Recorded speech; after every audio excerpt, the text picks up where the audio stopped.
नवीन व्हिडिओमध्ये मैत्रिणींनो तुमचं स्वागत आहे। चला तर मग आपला नेहमीचा डायलॉग हसताय ना, हसायलाच पाहिजे। चला तर मग आज आपण सकाळी लवकर उठलेलो आहे, अजून अंधार आहे बघा, रांगोळी आपली वगैरे सगळं काढून झालेले आहे। मस्त असं वाटायला लागले, सकाळचं वातावरण फ्रेश असते, मस्त असं प्रसन्न वाटायला लागले बघा। आपल्याला आज ड्युटीला जायचं आहे कामावरती बघा। आपण स्वयंपाकाची पण तयारी करायला लागलेलो आहे।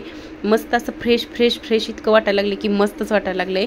आणि इकडे आपण स्वयंपाकाची तयारी कुकर लावलेला आहे बघा। मस्त असं आपल्याला आता शेताकडे जायचं आहे बघा। आता ही आपली खरबुजाची लागण चालू आहे। असं छोटंसं रोप पाडून आपण त्यात वेज पाडून ही रोप लावणार आहोत। मल्चिंगचा कागद पण आहे। तर आपण आज तुम्ही म्हणसाल की ताई सारखं तुम्ही शेतीविषयी बोलता, तर आपण आज नवीन विषय घेऊया मैत्रिणींनो बघा।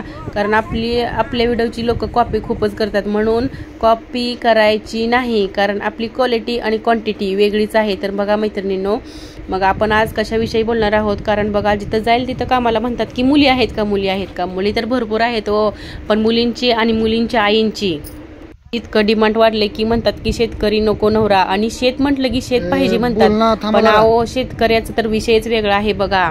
कारण आपण शेतात जर काम केलं नाही तर शेती कुठून पिकणार बघा। कारण गहू, ज्वारी, हरभरा सगळं काही, पालेभाज्या, फळेभाज्या सगळं काहीच आपल्याला बघा उपलब्ध भेटणार नाही। कारण शेतकऱ्याची विषयच वेगळा आहे शेतकऱ्याचा बघा। कारण मुली म्हणतात की शेतकरी नवरा नको, आणि शेतात काम करणार का बघा, शेती आहेत का विचारतात, आणि शेतात काम करणार का, तर नाही बघा। शेतकऱ्याची मुलगी व्हायला पण नशीबच लागतं, आणि सून व्हायला पण, कारण कशा बघा उन्हात असं आपल्याला काम करावं लागते बघा। आणि जर मुलगी तुमची उन्हात काम करणार असेल तरच तुम्ही विचारा शेत आहे का, तर नाही तर तुम्हाला शेती आहे का असं विचारण्याचा हक्कच नाही। कारण शेतकऱ्यासारखं नशीब मोठं कुणाचंच नाही। नोकरदाराचं काय बसला हो घेऊन, कारण नोकरदाराला ड्युटी काम असते बघा, पण तसं शेतकऱ्याचं नाही ना।